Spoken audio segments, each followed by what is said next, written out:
Hello and welcome to episode 19 of Stucky's Travels. Today we're going to bring you part 3 of Thailand. We'll be talking about the southern part of Thailand, but first I wanted to show you a few more souvenirs from Thailand. So one of the things that you can buy are these really nice silky pillowcases or fancy ornate clothing. And it's always nice to bring back a little foreign currency with you. This is 20 baht, so remember it's a 30 to 1 conversion rate, so this is about 66 cents. Different colored money for the different denominations. This one does happen to be green. Also today we want to give a shout out to the Golden Years clients who are watching through their Zoom conferences with their amazing activities director, Debbie. They can't have their normal activity time, so they're doing Zoom conferences and watching some of these videos. So thanks for tuning in.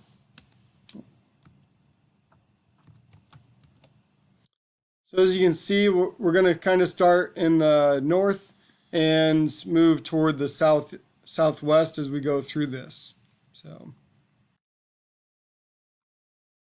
the first area is an island off the coast, off the east coast, called Koh Phang Nang. And as you can see, beautiful beaches. You can actually climb up to the top of this one, which we did to be able to get a nice view. So we hung out here for the day. There were people who were snorkeling or getting lessons in how to do scuba diving, or some people were just relaxing and having a nice cool drink. And from up above, you can kind of see a little bit of the reef and the drop off of the water. This is just a closer up view so you can see how large the rocks are that make up these rocky islands. And just some more pictures. You can see how blue the water is. It's very clear. We could actually see easily 40 feet down from boats. So the next island where we spent some time was Koh Samui. In order to get to Koh Samui, we had to take a high-speed ferry, which was really nice compared to a little jet boat. It's called a catamaran because there's the empty space underneath, which is what helps it not be so reactive to the waves. You can take this ferry from several different locations. You could take a very long route all the way from Bangkok down to the islands, or several points along the coast, but I believe that we took it from Saratani. So we chose to take an overnight train from Bangkok to Saratani and then hopped on the ferry. It was a shorter ferry ride and more reasonably priced that way. Yep. And as you can see, the monkey on the picture on the left, it might be cute, but unfortunately it is chained up. They pretty much just have it there for the tourists to be like, oh, there's cute monkeys around, but we realize this monkey is chained at all times. So there's lots of good seafood to be had on all of these islands, whether it's Koh Tao, Koh Samui, wherever you are, because the food is right there and easily for the fishermen to harvest. Yep, and the food is all very cheap for Americans. You can also see the nice rock structures that were all over the place in southern Thailand along the ocean. So we traveled quite extensively around the island to the different fishermen's villages or to the big Buddha statue with our guide Paul, who's in the upper right hand corner. It is a very touristy island, so they did have really nice buses for us to ride around on. Yep, and as you guys can see in the picture of the ocean, lots and lots of boats. That's one biggest thing about the beaches on Thailand is every beach is going to be surrounded by boats. It's very hard to find a beach that's just clear that you can just swim in without having to worry about boats being all over. So the next island that we headed to was a much smaller island called Koh Tao, and this island was known more of a scuba diving island. There were a lot more locals living there. There wasn't a lot of tourist attractions. Worked out well for us because we love scuba diving, but maybe if you're just going for the entertainment value and you're not a scuba diver, you'd probably prefer Koh Samui over Koh Tao. Yep, Koh Tao is known as Turtle Island. So the diving was spectacular. We would do deep dives all the way down to 100 feet deep, and you could still see, as Miles said earlier, very, very far in the water. The water was also very warm. Probably the warmest water we've ever been scuba diving in anywhere that we've traveled. I think even 100 feet down, it was easily 86, 87 degrees Fahrenheit. The water temperature, sharks, sea urchins all over the place. So it was really neat to dive down that deep and see all those things.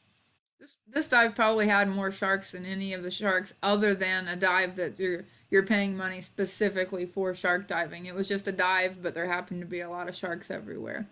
So next we headed to the Ang Thong National Marine Park. Exactly what it sounds like. For people who scuba dive, you could partake in that. But if you're just a snorkeler or somebody who even just likes to be on boat rides, this would be a good day trip for you to take part in. Yep, you can see how crystal clear the water is again. Very, very bright, vivid blue, and it was very beautiful. So, as Miles talked about before, oftentimes the beaches do have a lot of boats around, including speedboats that just pull as close as they can. And so it's pretty common to just have to walk in off the beach straight onto a boat. So, lots of really fun scuba diving and snorkeling. If you look close on the right side of the picture, you'll see a little tiny fish in the ripple. It's a sergeant major, but there were fish all over the place, very brightly colored. Sergeant majors are kind of like the little pesky fish of the sea. Probably you could equate it to like a pigeon if you were on land in a park, or geese. If you put some, or seagulls, you put some breadcrumbs out and they're gonna come. So sergeant majors are fun to put a little handful of food underwater and watch them all flock to you.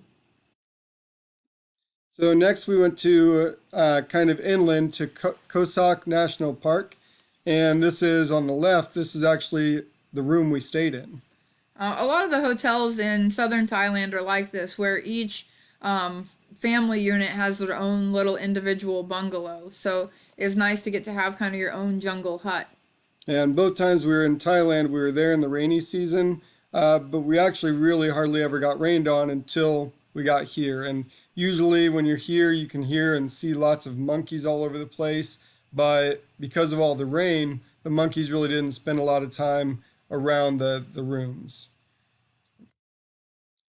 So we went on sort of an afternoon trip on at the national park. There's a huge lake, so we started out in a boat that had a motor, but we got to participate in like the little boat ride that you can see, the flat boat with bamboo.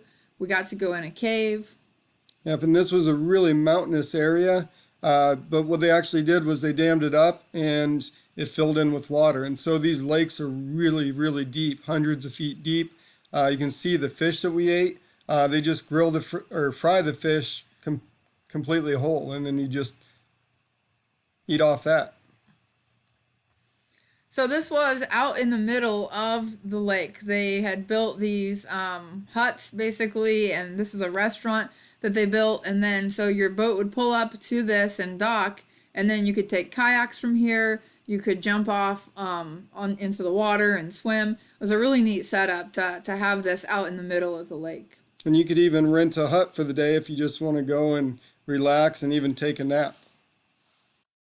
In the right hand picture behind Miles jumping in the water, you can kind of see some of the little huts in the background. We, of course, didn't do that because we wanted to see more things, but there were some people from our group who just wanted to relax. And the bottom, you could see that you could rent the kayaks, two-person kayaks, and then you can see kind of what the landscape looked like where we went to the caves. And there were also some very, very large fish that were in these lakes. We didn't see any because of the depth of them, but they're supposedly very, very big.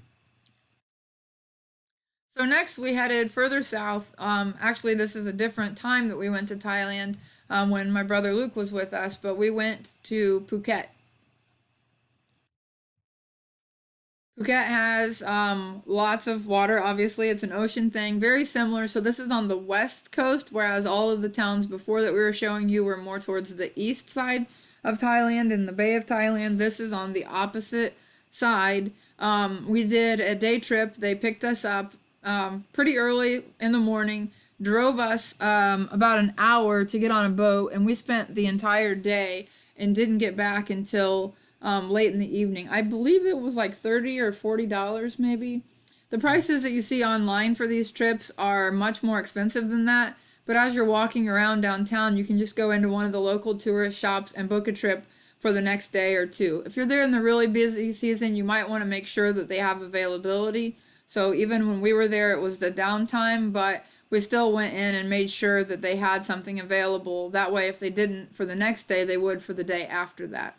Yeah, so James Bond Island and a few other places. Uh, Very neat to go on these boat tours and see these rock formations. Especially Phuket's very touristy. So if you don't like the touristy scene, this is a nice place to get away to. Yeah, we got to kayak. We got to go through like little caves that had lots of bats in them. We got snacks. We got lunch. We got to swim. So a lot of activity. On the left is James Bond Island from the James Bond movie. So that was kind of what the name of the trip was called, even though that was just one of our stops. There was a little bit of a trail on that island. The other islands were really smaller, and we didn't hike around on them. We mostly spent a lot of our time on the water. We actually saw a really cool dolphin on this trip that was following along the boat.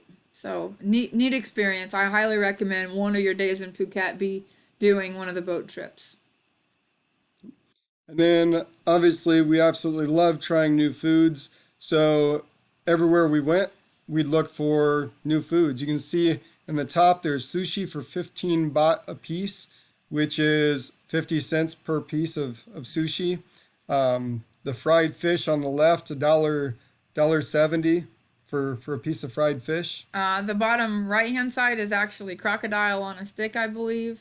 It was crab pieces on the top right. Just so many awesome things to try. You might end up spending like $6 US, but you might have gotten 8 or so different items to partake in. And if you have a few of you, then you can split them. So we can share things off the shish kebab or the different dishes that we tried. And so we'd walk up and down these plazas just trying different foods. Sometimes you can order it and it's ready right away. A lot of times you have to cook it and you just go back a few minutes later and pick it up. And sometimes you pick from the very first place because you want to try everything possible, and then you just keep eating as you go along. So the nightlife that Miles was referring to before, or the tourism, this is one of the main areas for that. They have a walking street at night. It's all lit up.